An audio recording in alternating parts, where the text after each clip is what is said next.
Em 1959, quando Fidel Castro anunciou ao mundo que sua revolução era comunista, passou a ser apoiado por Moscou. Com isso, a União Soviética iniciou uma campanha para dominar com a ideologia marxista a América Latina, onde os partidos comunistas formariam grupos de guerrilha armada com dinheiro soviético, repassado por Cuba. No Brasil, foram criadas 29 organizações guerrilheiras, onde Fidel Castro vislumbrou expandir sua revolução comunista.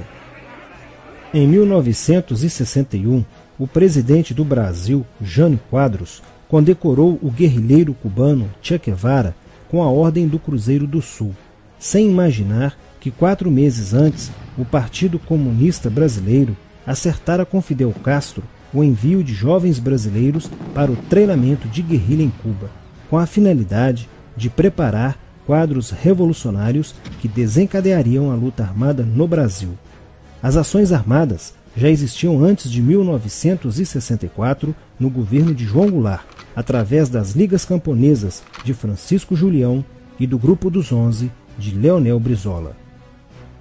Com a chegada ao poder, em 1964, do presidente Castelo Branco, centenas de comunistas e políticos de esquerda refugiaram-se no Uruguai, onde formariam a Frente Popular de Libertação, que a partir de 1965 empreenderia atos de sabotagem urbana e focos de guerrilha rural no Brasil, principalmente na Serra do Caparaó, cujos guerrilheiros, apoiados por Leonel Brizola, foram combatidos e vencidos por tropas da Polícia Militar de Minas Gerais. Em 1966, a esquerda brasileira, decidida a tomar o poder à força e em curto prazo, passou a adotar táticas terroristas como as que foram usadas pelo grupo guerrilheiro Ação Popular, que ao explodir uma bomba no saguão do Aeroporto Internacional de Guararapes, em Recife, matou o jornalista Edson Regis de Carvalho e o almirante Nelson Gomes Fernandes. A influência da Revolução Cubana passou a servir de modelo para muitos revolucionários como Carlos Marighella, do PCB, que em 1967 viajou a Cuba e participou de um evento sobre a propagação da luta armada no território brasileiro. De volta ao Brasil, em setembro de 1967, Marighella criou a Ação Libertadora Nacional, ALN, e começou a recrutar jovens brasileiros entre os estudantes que, depois de preparados ideologicamente, foram enviados a Cuba. Em 1968, com a chegada ao Brasil do primeiro contingente da ALN de guerrilheiros formados em Cuba, entrou em cena Carlos Lamarca, capitão do Exército e militante da Vanguarda Popular Revolucionária, VPR, que se uniu a Marighella e em janeiro de 1969 explodiu 50 quilos de dinamite no QG do 2º Exército, matando na explosão o soldado do Exército Mário Cosel Filho e ferindo 6 militares. E ainda, na cidade de São Paulo, os guerrilheiros avançaram com um veículo roubado e abordaram o capitão Chandler, do Exército dos Estados Unidos, que se encontrava no interior de um automóvel quando saía de sua residência. Chandler foi morto por uma rajada de metralhadora em frente da esposa e do filho de 9 anos.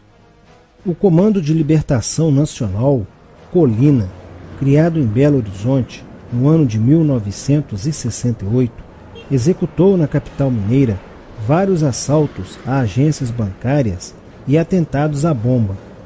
Os guerrilheiros se reuniam durante as sessões de cinema no Cine Acaiaca, localizado na área central de Belo Horizonte, para planejarem as ações de terror e guerrilha. A situação estava ficando caótica no país. Os guerrilheiros praticavam atentados à bomba nas grandes cidades, matando e ferindo vários inocentes, aumentando a insegurança e o medo da população, que passou a exigir ações imediatas do governo brasileiro para acabar com a violência praticada pela guerrilha. Atendendo ao clamor público para combater o terrorismo e a guerrilha com mais rigor, o presidente Costa e Silva editou o Ato Institucional número 5, AI-5, que previa o exílio e punições mais severas aos autores de atos de guerrilha terrorista praticados contra a população brasileira.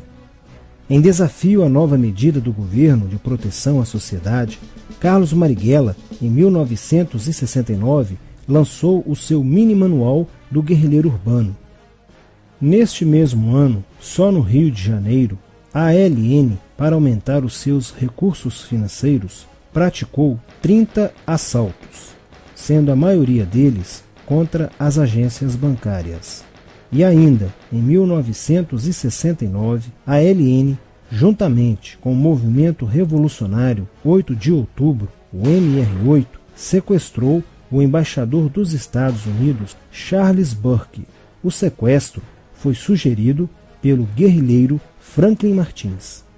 Os guerrilheiros exigiram a libertação de 15 presos políticos, dentre os quais se encontrava José Dirceu. A exigência foi prontamente atendida pelo governo militar. A ALN estava prestes a sofrer um grande golpe quando Marighella começou a cair. Após a prisão de um militante de sua organização, no dia 1º de outubro de 1969. Os dados fornecidos pelo militante da ALN preso coincidiram com informações prestadas por outro militante da VPR, que também denunciou o envolvimento de vários religiosos com grupos de guerrilha, entre eles Frei Beto. Quando Frei Fernando e Frei Ivo, também envolvidos com os grupos guerrilheiros, foram presos e logo após interrogados, os religiosos entregaram o ponto de contato de Carlos Marighella, na cidade de São Paulo. No dia 4 de novembro de 1969, o ponto foi cercado pela polícia, onde Marighella, percebendo o cerco, reagiu e foi morto. Depois da morte de Marighella, centenas de guerrilheiros foram presos e mais de 300 armas apreendidas. 2 sequestros de diplomatas, o embaixador alemão Enfried von Hollenberg e o cônsul japonês Nobuo Okushi, foram feitos às pressas para libertar os guerrilheiros que continuavam presos. Inspirados no marxismo cultural, vários militantes da esquerda brasileira iniciaram a estruturação de uma organização que se infiltrou nas faculdades brasileiras, bem como no meio artístico e cultural, e principalmente nas edições de jornais, setores estes com grande poder de influência sobre a formação da opinião popular. Durante as manifestações, vários militantes comunistas, usando armas de fogo, eram infiltrados no movimento estudantil e disparavam contra os manifestantes, na intenção de colocar a opinião pública contra o regime militar. Com a morte de Marighella, Lamarca havia assumido a posição de líder mítico, que sustentava a esperança na vitória comunista. Em 1970, quando o embaixador suíço Giovanni Butcher foi sequestrado, o governo se recusou a soltar os presos da lista apresentada pelos guerrilheiros. Depois de 40 dias de sequestro, os guerrilheiros quiseram matar o embaixador suíço. Porém, o governo militar cedeu e as exigências dos guerrilheiros sequestradores foram atendidas, preservando a vida do diplomata.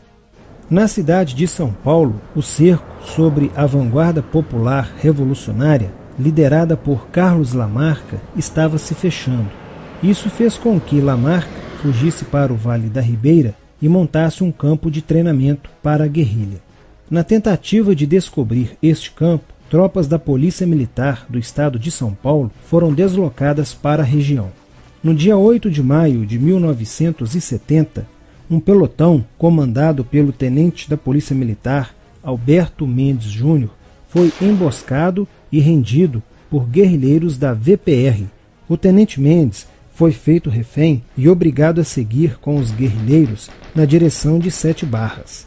Depois de um dia e meio andando pela mata, Lamarca formou um tribunal revolucionário e decidiu matar o tenente Mendes, que teve o crânio esmagado por coronhadas de fuzil desferidas pelos guerrilheiros Diógenes e Fujimori. Apesar do cerco, Lamarca conseguiu escapar e em 1971 chegou ao sertão da Bahia. Depoimentos de guerrilheiros presos em Salvador levaram o exército ao esconderijo de Lamarca, que, estando armado de metralhadora, reagiu à prisão e foi morto. Após a morte de Lamarca, o número de militantes presos era bem maior que o número de guerrilheiros em ação no Brasil. Os guerrilheiros, percebendo que o cerco estava se fechando, passaram a sequestrar aviões comerciais e obrigar o piloto a desviar para outro país, onde pudessem se exilar. 4 desses aviões foram desviados para Cuba. Os guerrilheiros comunistas estavam perdendo a guerra.